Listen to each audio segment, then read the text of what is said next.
Hello hi అండి, అందరికీ నమస్కారం. అరుణ్ శివ యూట్యూబ్ ఛానల్కు స్వాగతం. నేను మీ కేఎస్ వరప్రసాద్ను. నేను మీకు ఈరోజు ఈ వీడియోలో రాము సోము అన్నదమ్ములు. రాము నిదానస్తుడు, సోము కొద్దిగా అల్లరి పిల్లవాడు. వారి తండ్రి వ్యవసాయం చేసుకుంటారు, తల్లి టైలింగ్ వృత్తి కొనసాగిస్తుంటారు. వారు పిల్లల్ని ప్రాథమిక పాఠశాలలో చదివించుకుంటూ జీవనం గడుపుతున్నారు.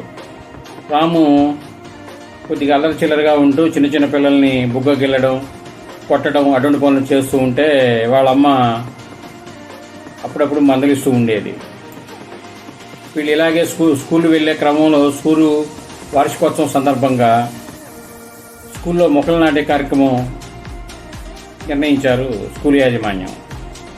అందరి పిల్లల్ని ఇద్దరిద్దరినిగా కలిసి మొక్కలు నాటవలసిందిగా ఆ క్లాస్ ఉపాధ్యాయుడు వారు నిర్ణయించగా ఆయన స్టూల్ వేసుకుని అక్కడ ఎడంగా కూర్చుంటారు.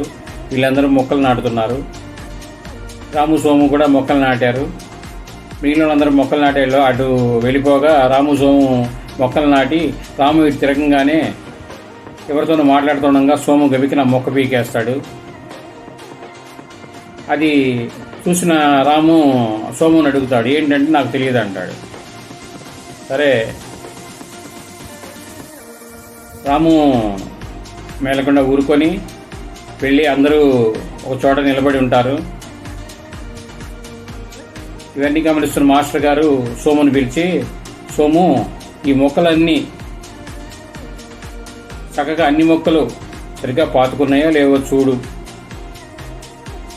అని చెప్పి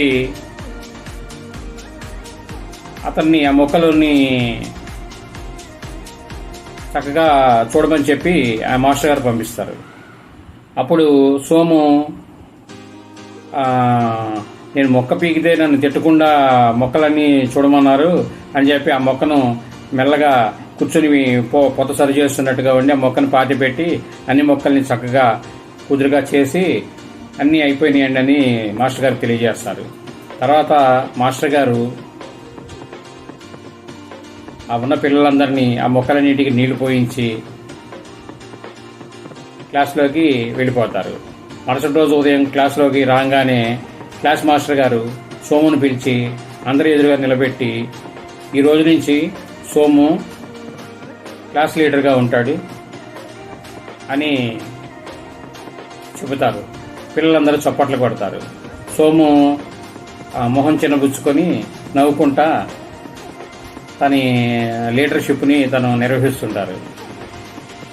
ఈ చిన్న కథ వలన మనం తెలుసుకునేది ఏమిటంటే అండి, ప్రతి ఇంట్లో పిల్లలందరూ అల్లరి చిల్లరగా ఉంటుంటారు.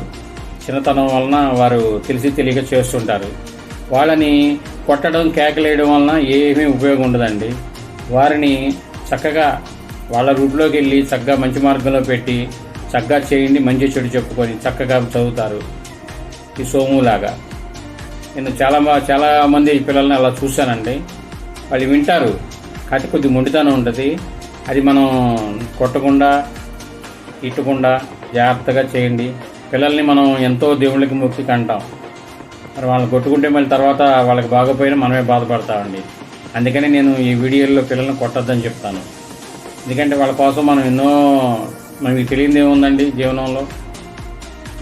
ఈ వీడియో మీరు పూర్తిగా చూసినందుకు ధన్యవాదాలు. నేను మరిన్ని వీడియోలు చేయటానికి ప్రోత్సాహంగా లైక్ చేయండి, షేర్ చేయండి, తప్పకుండా సబ్స్క్రైబ్ చేసుకోండి. Thank you.